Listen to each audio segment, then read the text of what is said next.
Shows how they've advanced.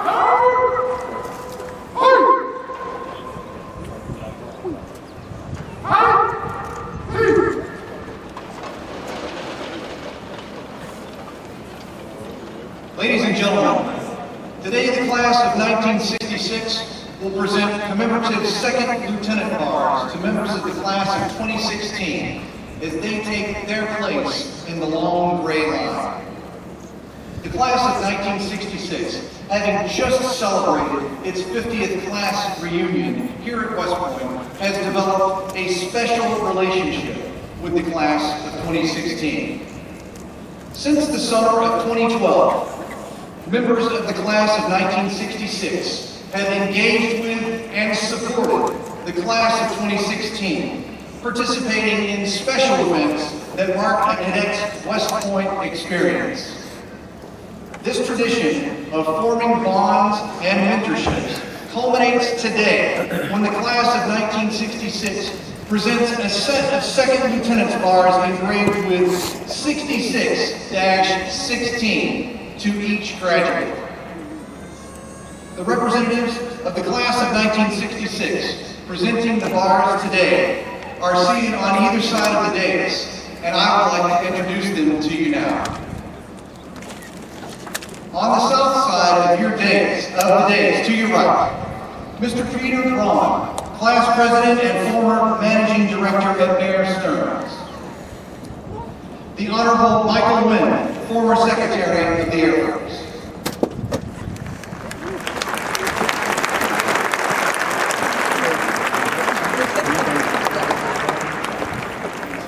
On the north side of the dais, to your left, Mr. Robert Cresci, founder and managing director of PEX Management Partners Limited.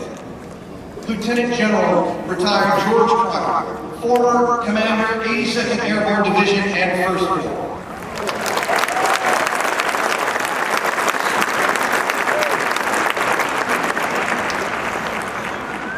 Gentlemen, we welcome you back to attend this special graduating ceremony. It is a pleasure and honor to have you here with us today. Ladies and gentlemen, how about a round of applause for the class of 1966 and their outstanding dedication to the class of 2016.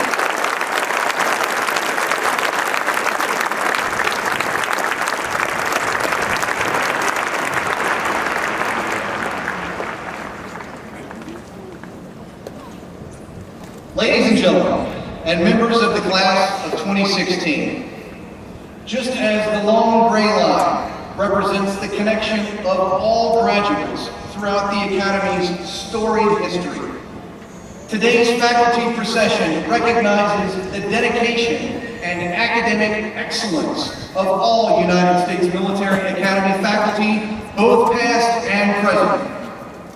At this time, please welcome representatives of the faculty of the United States Military Academy.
gentlemen, please welcome to the platform our distinguished guests, the Commandant of Cadets, Brigadier General Diana M. Holland, the Dean of the Academic Board, Brigadier General Timothy E. Traynor, the Director of Intercollegiate Athletics, Mr. Boo Corrigan, members of the Academic Board, and other senior Academy leaders.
Sound, attention.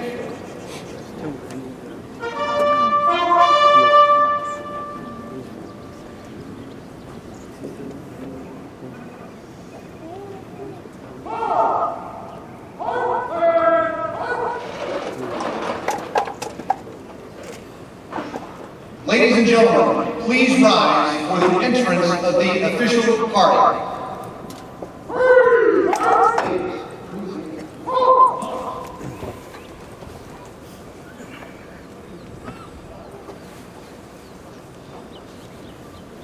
Ladies and gentlemen, please welcome the 22nd Secretary of the Army, the Honorable Eric Fanning.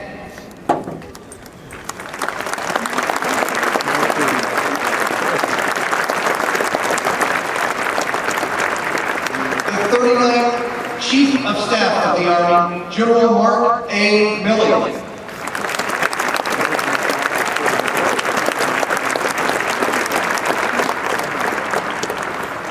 the 59th Superintendent of the United States Military Academy, Lieutenant General Robert L. Caslin, Jr.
Ladies and gentlemen, the Vice President of the United States.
Ladies and gentlemen, please remain standing for the invocation by Chaplain Conn.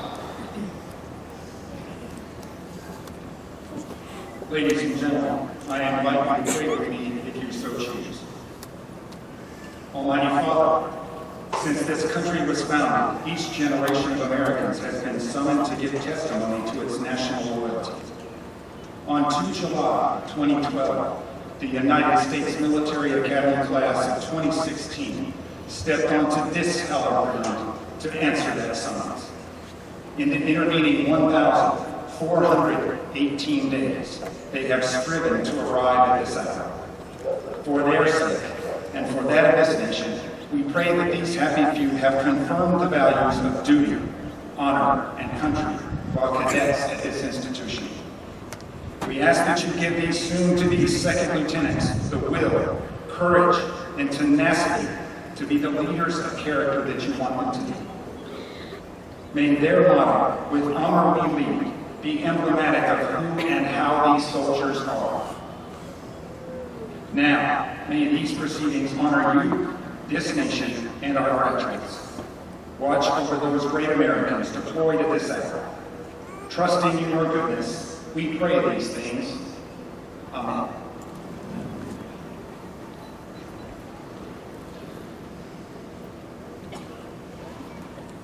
Ladies and gentlemen, please be seated.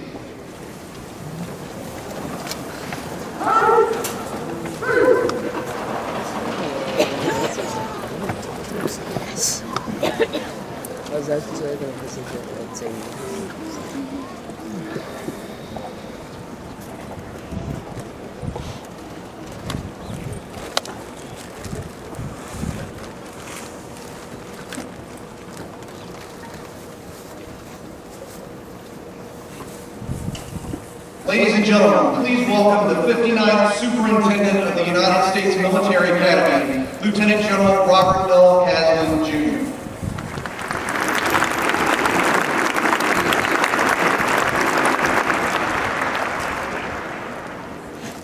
Mr. Vice President, Mr. Secretary, General, distinguished guests, ladies and gentlemen, and of course the great class of 2016, good morning and welcome to West Point.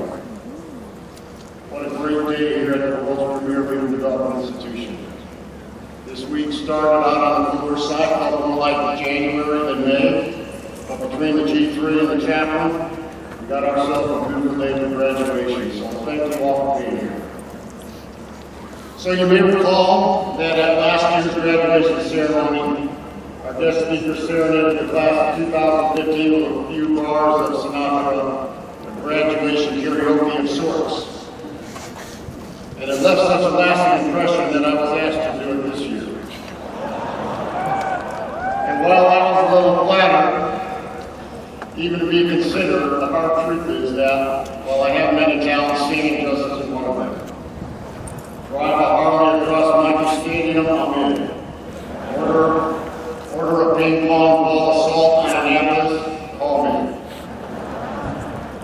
Kill a deer barehanded on my back.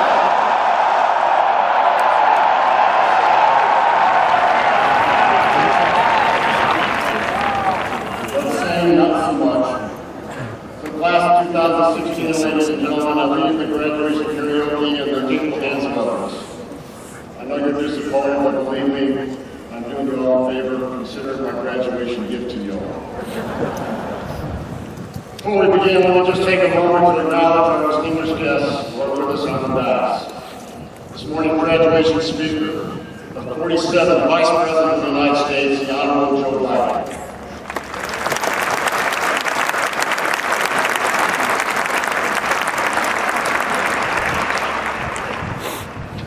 The 22nd Secretary of the Army, the Honorable Eric Manning, and the 39th Chief of Staff of the United States Army General Marvin.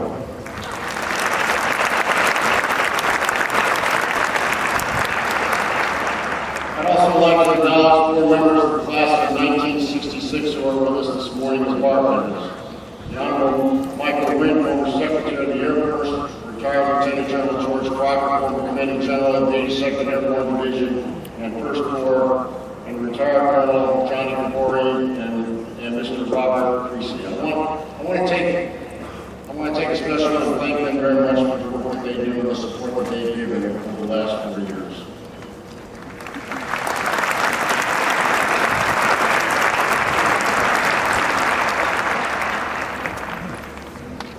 I also at this time want to extend a special welcome to the parents, the grandparents, the families and friends of our graduates, and to say thank you. Every graduate here this morning will tell you that the 4 years of West Point were without a doubt some of the most challenging experiences of their lives.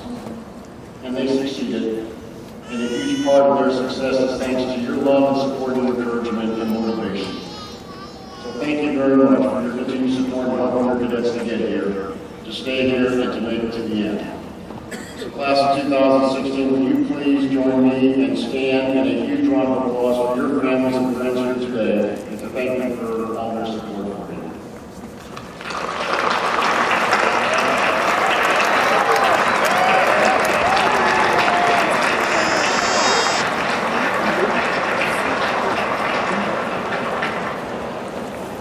Please be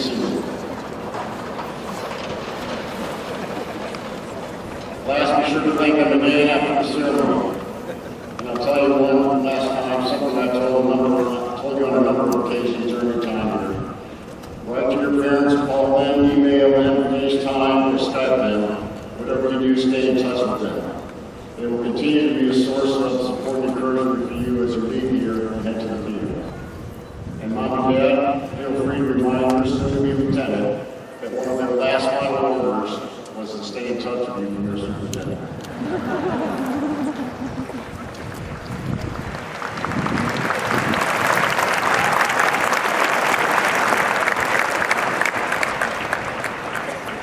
For the great class of 2016, today you become lieutenants in an army that is the best trained and best equipped, battle hardened after more than a dozen years of battle. And today you also become members of the profession of arms, servants to the nation, and of course members of the military line.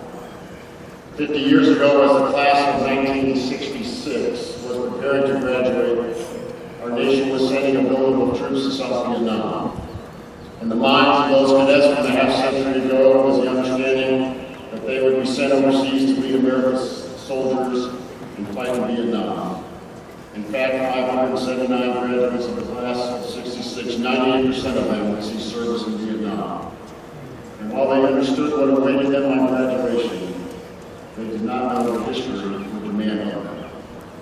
The class of 66 would not only fight communist aggression in Vietnam, they would also stand in the gap against the Soviet Union during the Cold War, see action in Panama, Bosnia, and the Middle East. They would go on to lead our army, our armed forces, and even our nation. They would become leaders in technology, business, government, and academia. They had no idea what history had in store for them, but they rose to the challenge. When you came here to West Point in the summer of 2012, our nation was still at war. Each of you knew full well that you would join an army of war and be sent in harm's way to meet a complex and uncertain operating environment in numerous places around the world. But despite the dangers and challenges of an uncertain world, you chose to come here with a deep desire to serve, to stand for something much larger than yourselves. And like those from the past generations, you chose to stand in the gap and protect and defend our nation and the way of life that would threaten it. So today we pass the torch of leadership to you, class of 2016.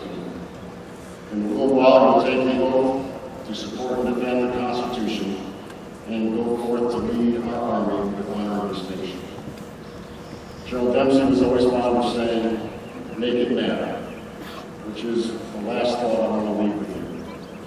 And as you leave West Point, you assume the sacred responsibility and privilege of leading America's sons and daughters. Make every day matter. Make every duty and assignment matter. Make every opportunity as a leader matter. And most important, make every soldier matter. You have the complete trust and confidence of everybody here at West Point, as well as all of America. You are ready, you are prepared, you will be great. We could not be more proud of each and every one. Now, go make it matter. It is now my honor to introduce this morning's graduation speaker. A graduate of the University of Delaware and Syracuse Law School, Mr. Biden became one of the youngest people ever elected to the United States Senate at age 29, representing the state of Delaware. During his 36 years in the Senate, he established himself as a leader on some of our nation's most important domestic and international challenges, serving as chairman and ranking member of the Senate Judiciary Committee and the Senate Foreign Relations Committee, where he played a pivotal role in shaping U.S. foreign policy. He has been at the forefront of issues and legislation related to terrorism, weapons of mass destruction, post-Cold War Europe, the Middle East, and Southwest Asia. Now as the 47th Vice President of the United States, Mr. Biden has continued his leadership on important issues facing the nation, drawing on his foreign policy experience and advising the President on a multitude of international issues. He has long been an advocate and supporter of the armed forces of the United States, traveling to Iraq and Afghanistan numerous times in this past decade. Mr. Vice President, we are truly honored to have you with us this morning. Ladies and gentlemen, please join me in a warm West Point welcome for the Vice President of the United States, the Honorable Joe Biden.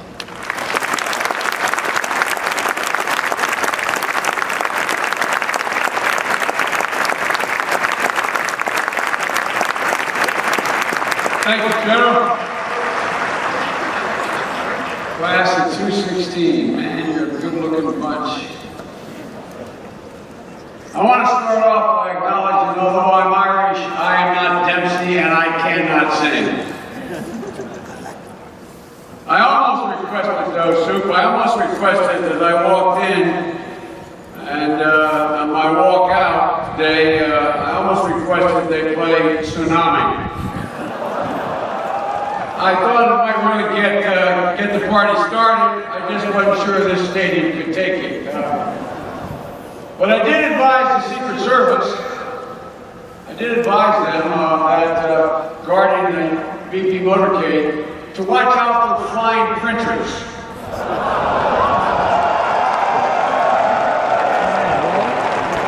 I hope to hell whoever was responsible for that printer didn't branch field artillery.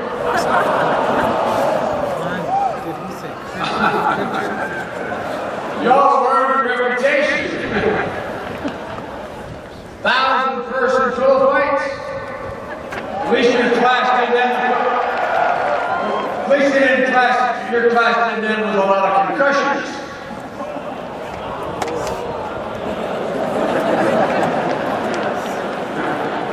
These younger guys aren't as quick, you know. Mosh pits during beasts. Sounds like you guys haven't taken the idea of military discipline as anything more than a light suggestion.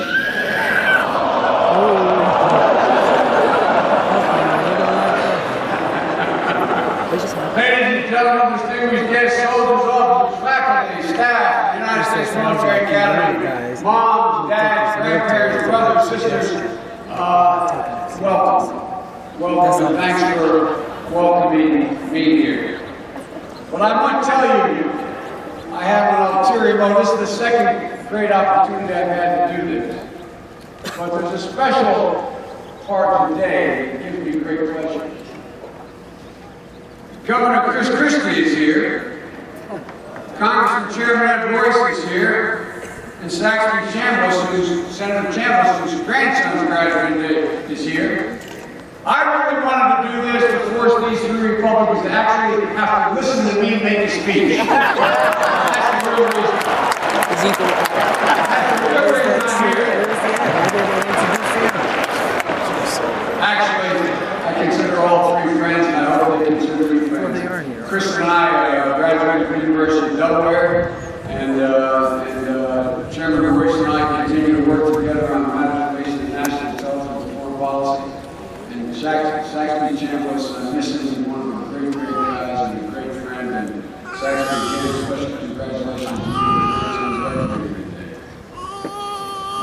You know, class of 2016, I'm honored to be here on Armed Forces Day to once again address the largest and latest graduating class in a long, gray line. A line that reaches back 214 years and is woven through the very fabric of the nation. I'd be remiss if I didn't start today by again thanking the parents. I don't want to thank you for being available on the phone. I want to thank you for molding. I mean this sincerely from the bottom of my heart. Thank you for molding such patriots.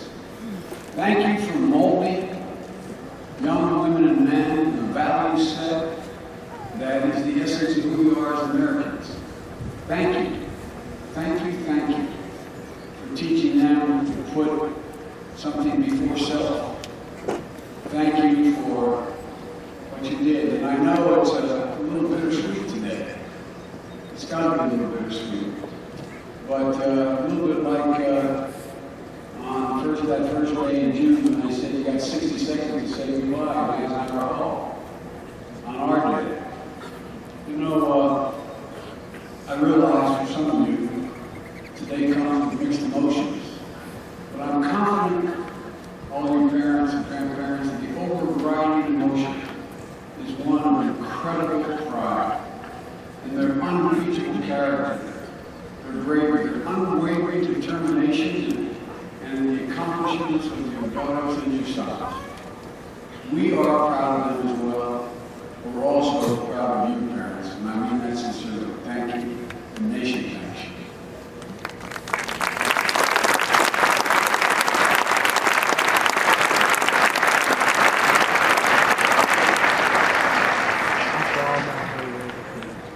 My mom used to have an expression, she'd say, children tend to become that which you expect of them.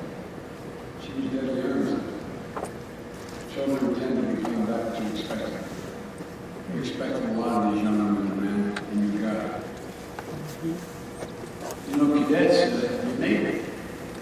When you arrived here 4 years ago, you were one of the most promising and most committed students in the entire country. You had an opportunity to go anywhere you wanted to go. Today, you lead with the most promising second lieutenants in the greatest fighting force in the history of the world. That's not hyperbole. It's not a joke. It's not just some national thing to say. You're about to join the greatest fighting force and group of warriors in the history of the world. And you could have chosen from among the most elite civilian colleges in the country, but you chose West Point. You chose to use your talent in service of your country. Although there's probably a few times you questioned that choice. Like the first hour when they whipped out those boy shoes and cut off your hair. Probably a couple of wondered whether you're going to have any use left. Or maybe around the 8th try to get it right when you reported the cadet in the Red Savage. Or maybe the first time you called minutes when the upperclassman was standing 6 inches from your face. But you stuck it out, you made it. And think of all the fond memories you'll take with you. Every time you caught a cold rain, you'll flash back to the late night walk out back up and down the side of the mountain in your cadet leader development training. That wonderful time you had. Every time you get one full dust, you'll have that wonderful memory. The first lap around Hayes Gym Hall in the medicine ball through an interruption goes. And every time you hear the name of Bassett, you think, how in the hell did he do it? And he did it twice. Broke the record twice. And he did it all without turning first result. Talk about hardship. Being jammed with the cows? I mean, what the hell? Soup, what's going on here, man? What you did, you have to get another appropriation or something here? Right? I don't know, man, talking about hardship. But the results are self-evident. The United States Military Academy has forged you into warriors, strategists, and with a bond that will never be broken. For the rest of your life, I've witnessed this in my 25 trips into Bosnia during the war, my over 20 trips into Iraq and Afghanistan, and half a dozen, 9 times brigades. It's amazing what I see. And for the graduates, the Academy graduates who work with me today and work with me for the last 40 years, wherever you go, you'll feel the bond, not just in the classmates sitting next to you. You'll be able to tell by the way they grip your hand, by the way you get looked in the eye, when you get asked, can I help you? You too are part of the long gray line because thousands of others out there, brothers and sisters, who will always have your back. You have joined the most elite fraternity and sorority in the United States of America. They've never met you, but they know you before you arrive. And now, with the power invested in me by the President Barack Obama, I hereby absolve all cadets who are on restriction for minor conduct offenses. All cadets.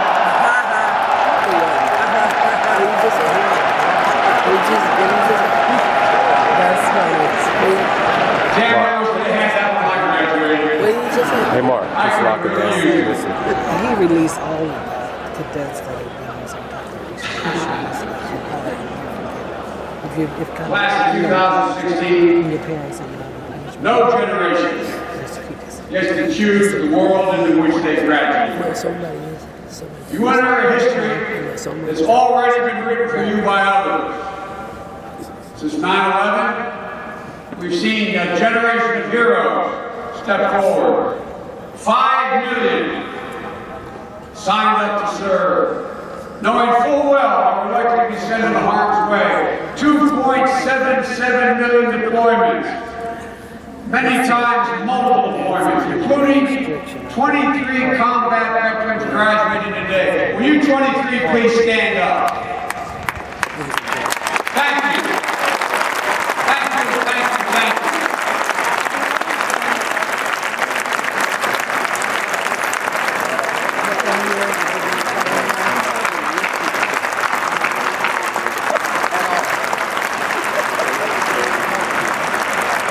Thank you, gentlemen. Thank you.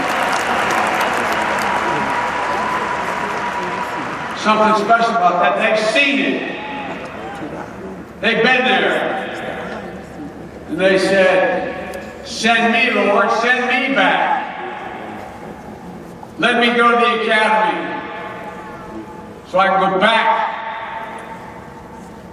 and serve my country and my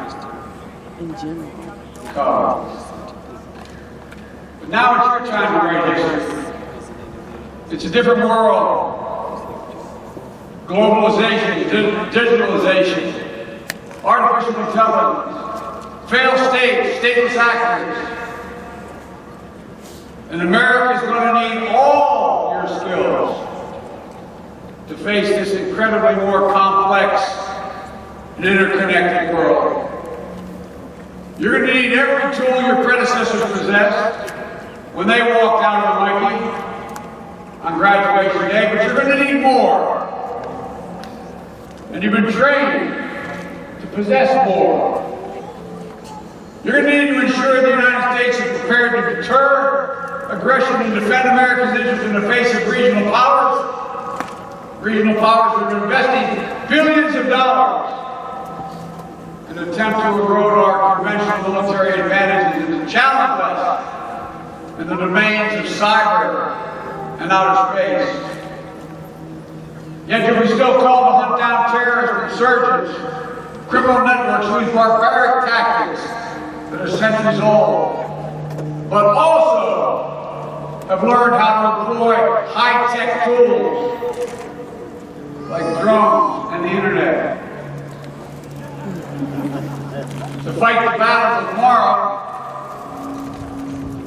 you'll need to lead platoons of infantrymen and tankers and teams with next-generation technologies like unmanned systems and autonomous machines. You'll need to dominate the cyber realm as you do the physical one. You'll need to confront ISIL on the ground as well as online. They possess the most sophisticated recruiting tool in the history of the world. And as barbaric as their conduct, they've learned. The good thing and the bad thing about advanced technology is it gives immense power to stateless actors. Backstage, I got to meet and congratulate the cadets who brought home the win for West Point this year's cyber defense exercise. You beat Navy, by the way.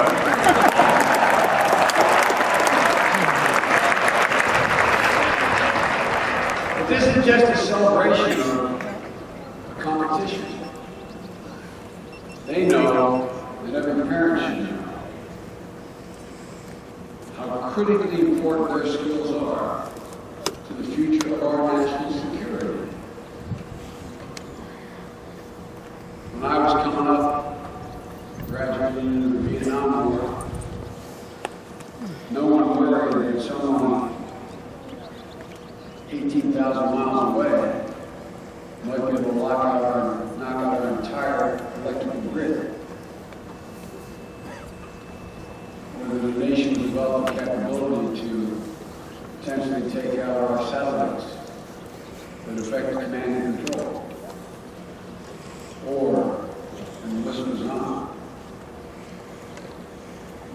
some of you will be soft forces, you'll lead special operators, clandestine and specific missions. Others will be in charge of building the capacity of emerging countries to improve stability and provide homeland security. Stability that we need to improve because it undermines our stability when regions of the world are in chaos.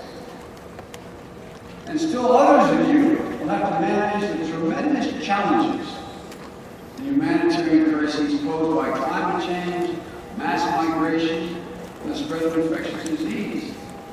Your parents probably said, what is he talking about?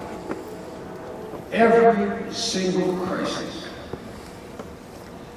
we have faced, we turn to the young women and men you train. Ebola,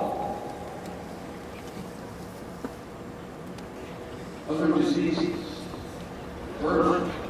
Today, these challenges really stay distant. They go viral.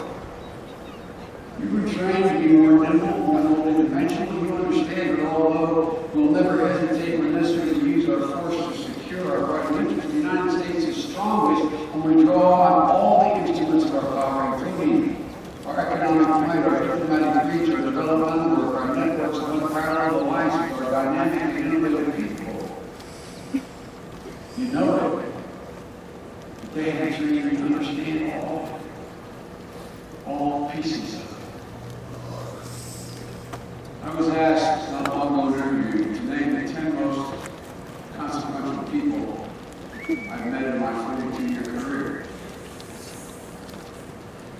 6 of them were in uniforms. They were just lawyers. They were diplomats in uniform. All your knowledge and all your skills will be called upon, including your knowledge of foreign policies. You need to assess the underlying challenges that seed instability. You'll be joined in the help, believe it or not, of a USAID worker or a foreign assistance program. The great military leaders I've worked with over the last 40 years are not only warriors, they're diplomats. Whether on my dozens of trips, I think I've been 24 times in Bosnia, Herzegovina, and Kosovo. During that war, over 20 trips into Iraq and multiple trips into Afghanistan. I've never been, every single time I've been awed, generally by the depth, this is like the depth and the breadth, the capabilities of these young women and men training. I can't tell you how often I sit in the situation room. The President and I spend more time in the situation room than any other place, literally, many times in General Military. In video teleconferences, being briefed by our combatant commanders in the field. Listening to not only his judgment on the military situation, but looking to that combatant commander to give us a political analysis of the circumstances in the region and on the ground. It's not enough to know how many troops you've trained in Afghanistan. It's critical to know what the Pakistani intelligence service is doing. And whether or not the president of Pakistan has any control. It's critical to know whether a body in Afghanistan is able to control solder in order to determine when you deploy, if you deploy, who you deploy. Is the government going to be able to hold together politically? Do we have the right partners at the table? But it's not just combatant commanders. Whether I've been in the upper Conn Valley in Afghanistan, or in Fallujah in the middle of the war, or in Pristina, or in Srebrenica, young second lieutenants making critical decisions. You'd be amazed, parents, wish you could see these kids, these young men and women. It's standing in the middle of an abandoned neighborhood. The Republican service being briefed on all homes laid out like a development in the United States. Empty. This young captain explaining what's going on. All of a sudden, the family coming down with pitchforks and axes. Literally, not figuring. And he said, "Excuse me," at that time I was a senator. "Excuse me, Senator.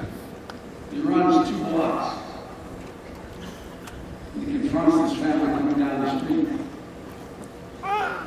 He turned around the back. I asked him what the hell about. He said, "Sir, they're about to go to that corner house. A group of Bosniaks moved in when the service abandoned and they're coming back to claim their house." I said, "What'd you do?" He said, "Well, the first thing I can think of doing was tell them, give me a couple hours, I'll get them out of the house into another abandoned house and get them their house."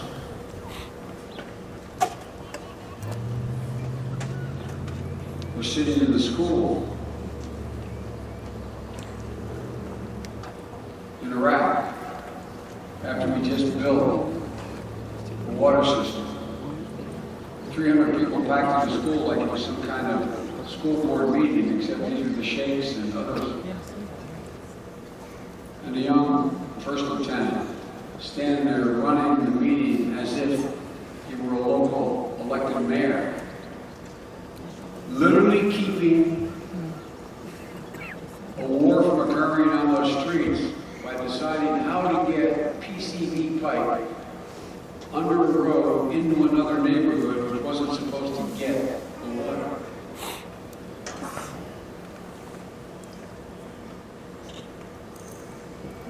These aren't unusual responsibilities for soldiers today, but they're important, man. They're going to save your troops. They're going to save the people in your command. You'll carry a message you may not have trained for. It said like battling back in the Ebola crisis. I'm sure you remember the headlines from that time, 2 years ago. It's predicted hundreds are dying daily, thousands are infected, and it was predicted this could be a worldwide humanitarian crisis of up to 1 million people in Africa dying. What did we do? It required a concerted American leadership to turn the tide.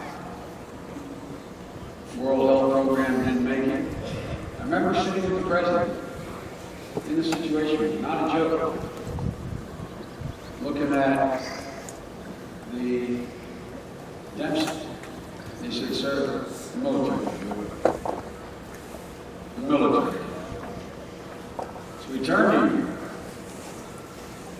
We pulled resources across the government. The military was the tip of the spear, building the air bridge, facilitating transportation and logistics, setting up treatment units, working alongside civilian medical volunteers to oversee the operation. We turned to the head of AFRICOM, a guy we talked about a month ago, and a good friend of mine, David Rodriguez, class of 76. And he did it. He did it. To kick off the operation in Libya to keep our troops safe, we turned first to Major General Darrell Williams, class of 83. And assuredly among those leading the companies and platoons executing our strategy on the ground were many more, quote, old brags. So it should come as a shock that it's absolutely no one that we broke the trajectory of the infection, averted a worst-case scenario, projections of 1 million dead in Africa, and tens of thousands maybe in America. As we continue to face these kinds of transnational challenges, we continue to undertake more diverse range of missions. We must also tap into a broader range of skills than any previous era. We need to harness the genius of the American people and all our diversity. I can't tell you what problem you'll be asked to solve, but we won't be able to solve them alone. And the chances of success are always higher when everyone on the team brings something different to the table. To meet these tests of our changing world, we need the best soldiers, the best actors, the best engineers, the best doctors, the best of everyone. So if you've got a skill and the toughness and the desire and drive to serve your country, You are welcome in the armed forces of the United States of America. The only question that should ever be asked is, can this person do the job? That's why we looked at combat restrictions on that limited career advancement opportunities for women. In a short while, for the first time in history, 7 female graduates of West Point will be commissioned into the combat armed branches of the United States Army.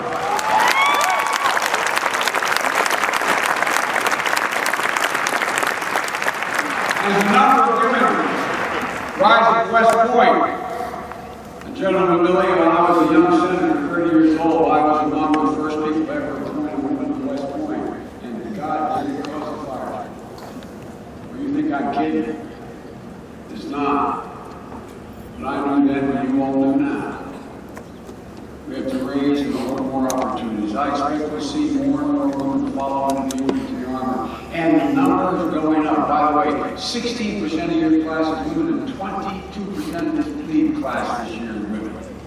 Having women and men together in the battlefield is an incredible asset, particularly when you're going to be asked to lead teams in parts of the world with fundamentally different cultural expectations than normal.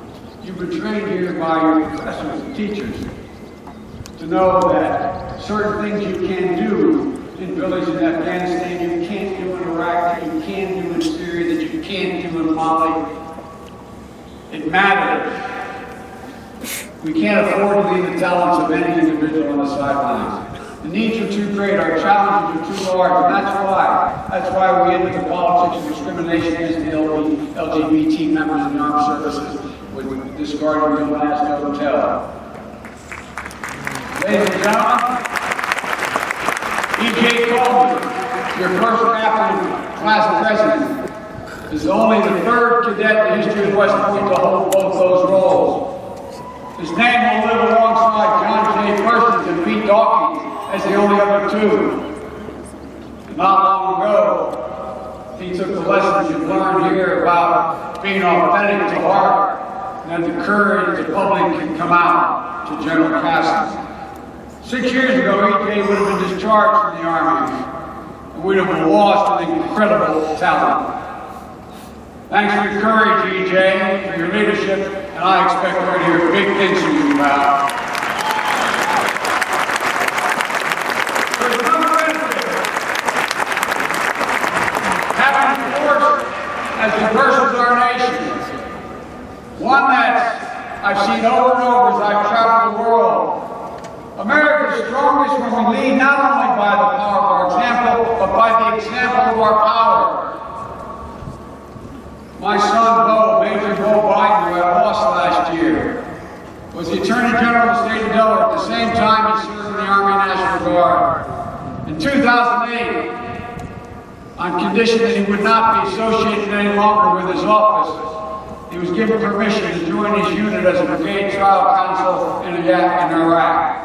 A year later, he came home a decorated soldier, awarded the Bronze Star of the Legion of Merit, the Delaware Conspicuous Service Cross. For Bo, everything was about service, and the first time he deployed, it was as a civilian in 9/11, not before 9/11. He volunteered as a federal prosecutor to go to Kosovo in the middle of that war to help set up a criminal justice system. But while there, I went over to visit him. And I was going up to Fort Bonsteel, which was just being built.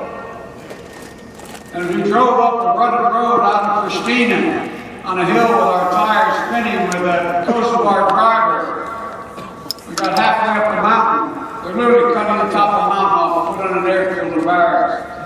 And my Kosovar driver turned back to us and looked out the window. He looked up, he said, "America, America." And he was talking about the cranes and phenomenal engineering capability.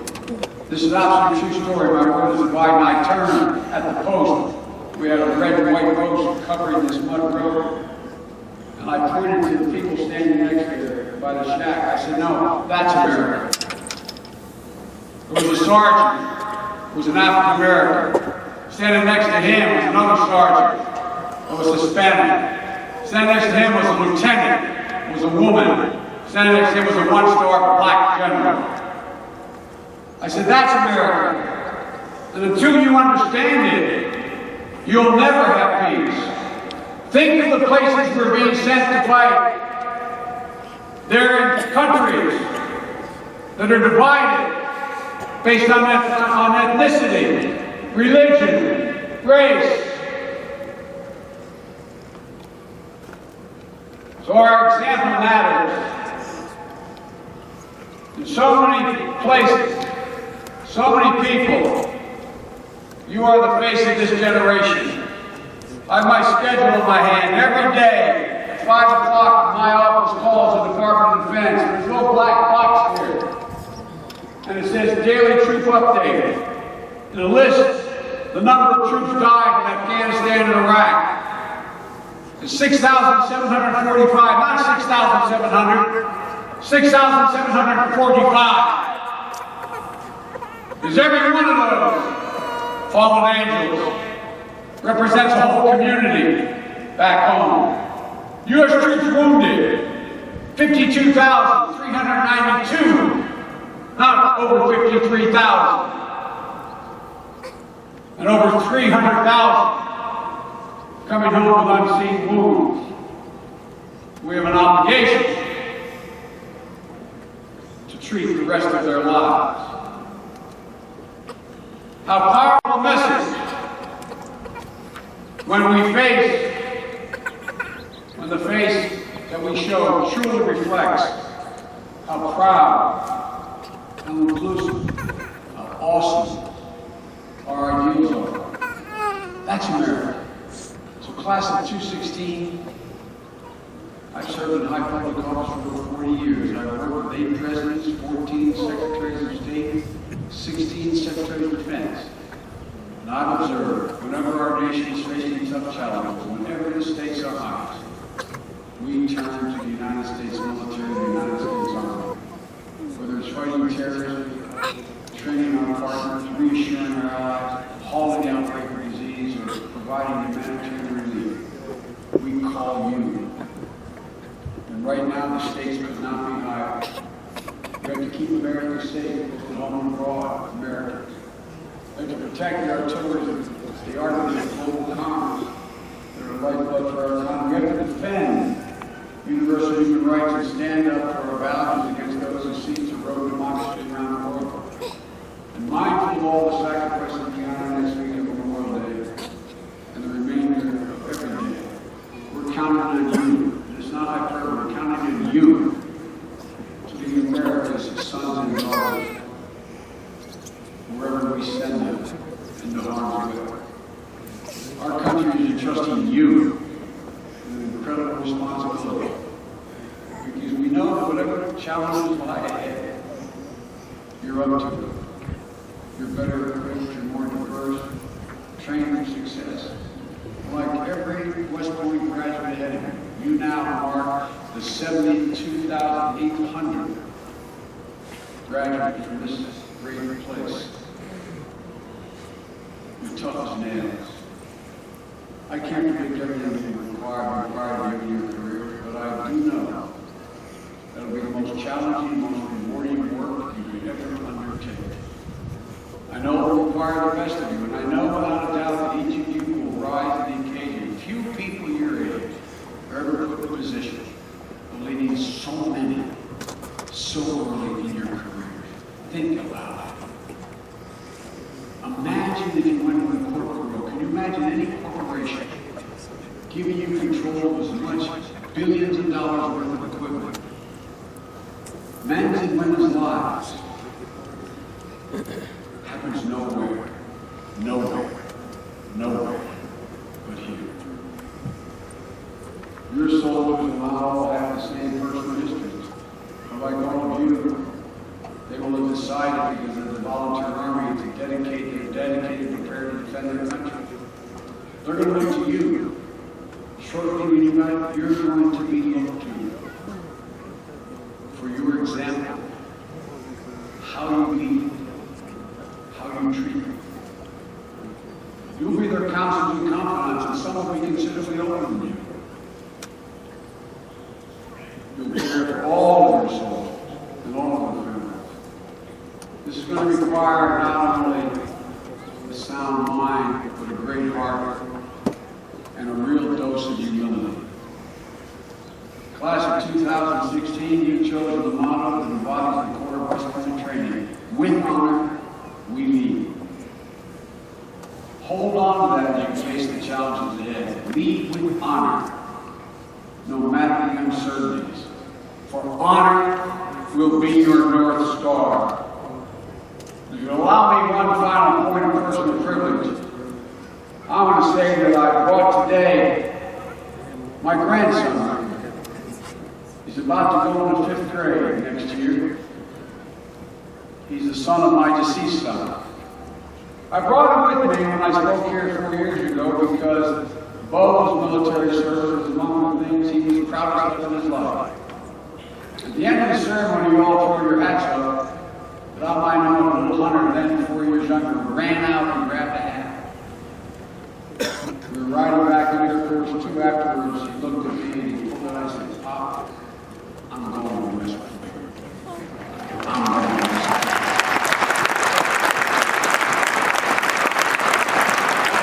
So, there's only one thing I can say. Go Army! Beat David! Ladies and gentlemen, it's been a great honor to speak to you today. I'm proud of you as we all are. God bless you all and may God protect our troops. Thank you.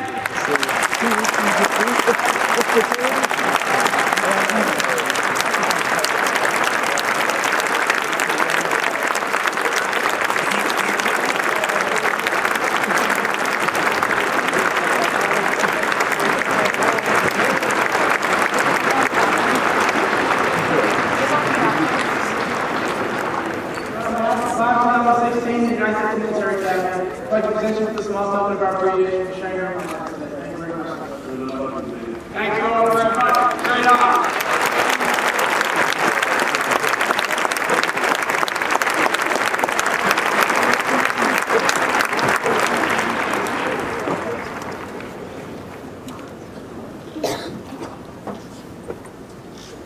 Ladies and gentlemen, please remain standing for the singing of the corps.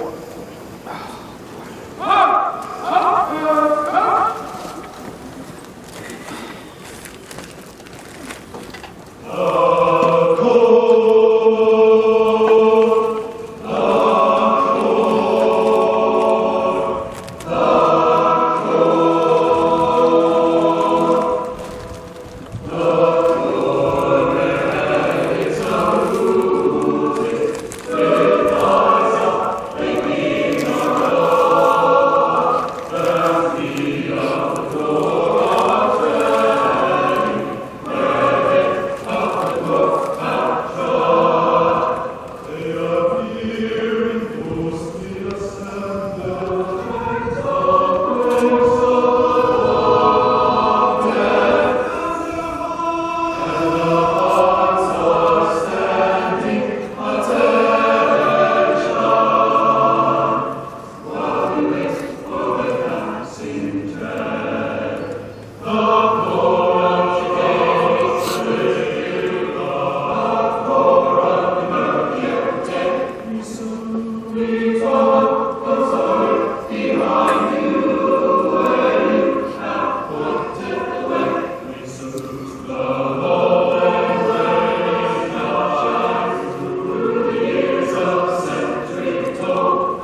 Ladies and gentlemen, please be seated.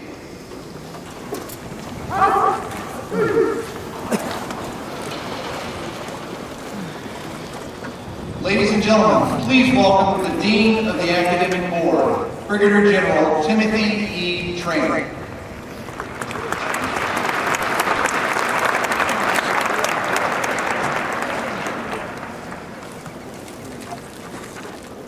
The Academic Board, I present these cadets and recommend each as worthy of the Bachelor of Science degree. The Vice President will present diplomas to the honor graduates, class valedictorian, cadet first captain and brigade commander, class president, and the Army Athletic Association trophy winners. Will the members of the class of 2016 now come forward to receive their diplomas?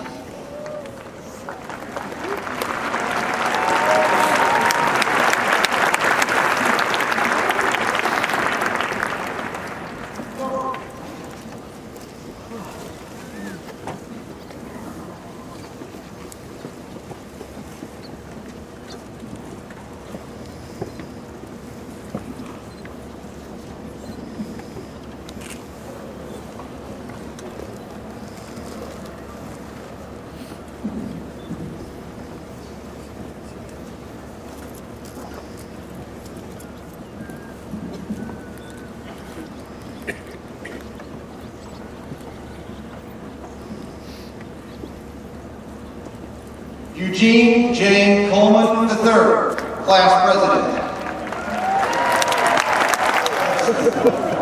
There he is. I got him. Austin P. Burrow, Jessica J.